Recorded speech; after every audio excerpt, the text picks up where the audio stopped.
स्वागत है आपका अपना निभापुर यूट्यूब चैनल पर। और आज हनुमान जयंती के उपलक्ष्य में पंडित सुदर्शन तिवारी, जो कि हमारे बड़े भाई भी हैं, हनुमान जी के कुछ कथानकों को प्रस्तुत करने जा रहे हैं। तो आइए सुनते हैं।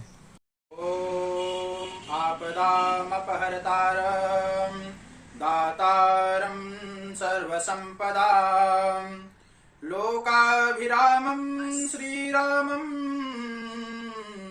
भूयो भूयो नमाम्यहम्।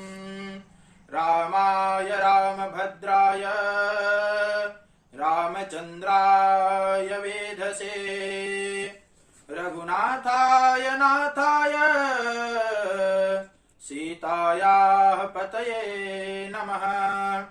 मनोजवं मारुततुल्यवेगं जितेन्द्रियं बुद्धिमतां वरिष्ठं वातात्मजं वानरयूथमुख्यं श्रीरामदूतं शरणं प्रपद्ये।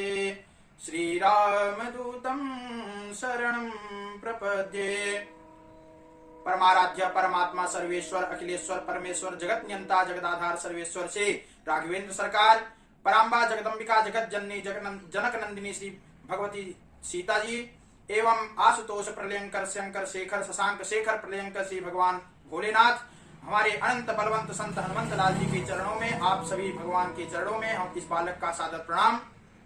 जैसा कि आप सभी जानते हैं कि इस सृष्टि में अनेक प्राणी हैं, जिसमें से कोई अपने आप को सौंदर्यशाली होने के नाते सौभाग्यशाली समझता है, तो कोई वैभवपूर्ण होने के नाते सौभाग्यशाली समझता है, तो कोई अपने आप को ऐश्वर्य संपन्न होने के नाते सौभाग्यशाली समझता है।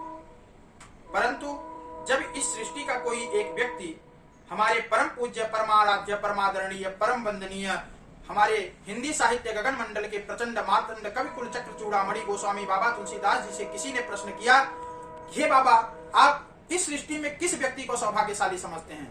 जो वैभवपूर्ण है, जो ऐश्वर्य संपन्न है, या जो धन से संपन्न है, या जो विद्या से संपन्न है?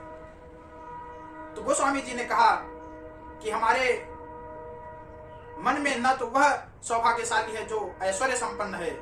तो फिर सामने प्रश्नकर्ता ने कहा कि क्या जो वैभवपूर्ण है वह आपके निगाह में सौभाग्यशाली है? तो बाबा ने सीधे मना कर दिया, नहीं।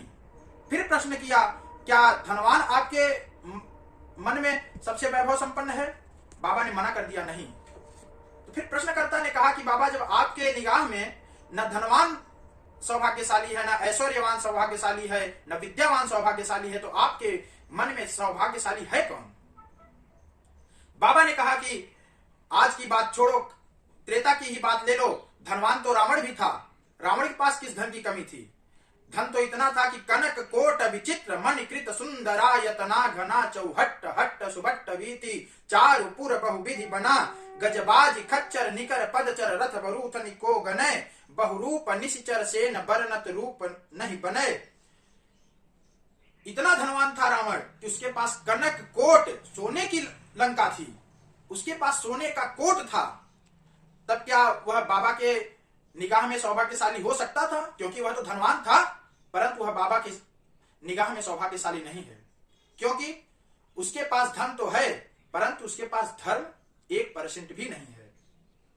जैसे कि आप उस समय की छोड़िए, अभी की ले लीजिए, आपके ही इस ग्राम सभा का कोई एक धनवान व्यक्ति आए, आप उससे कहिए कि आइए धनवान रावण पधारिए, तो क्या वह खुश होगा?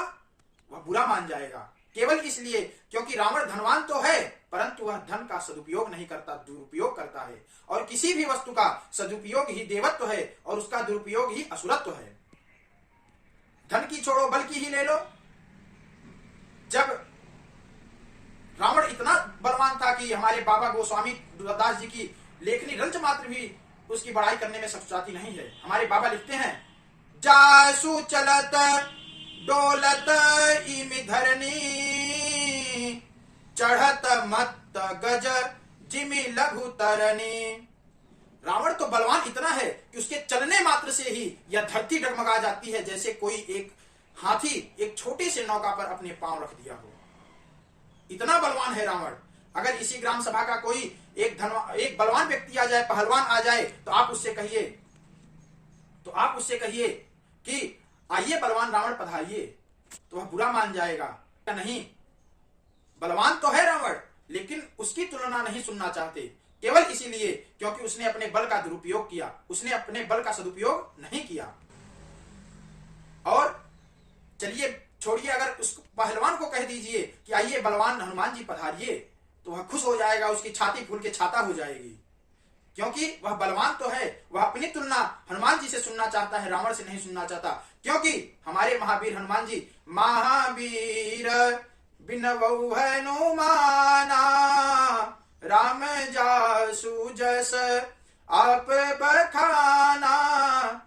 हमारे हनुमान जी महावीर बिनवौ हनुमाना है और रावण अपने अहंकार में भरा हुआ है। इसलिए कोई भी व्यक्ति अपनी तुलना रावण से नहीं सुनना चाहेगा, हनुमान जी से सुनना चाहेगा, क्योंकि रावण जो भी वस्तु पाया उसका दुरुपयोग किया और हनुमान जी जो भी पाए उसका सदुपयोग किए। इसलिए हमें अपने आप को, अपने जीवन में हनुमान जी को उतारना चाहिए, ना कि रावण को उतारना चाहिए। इन्हीं वाणी के साथ धन्यवाद।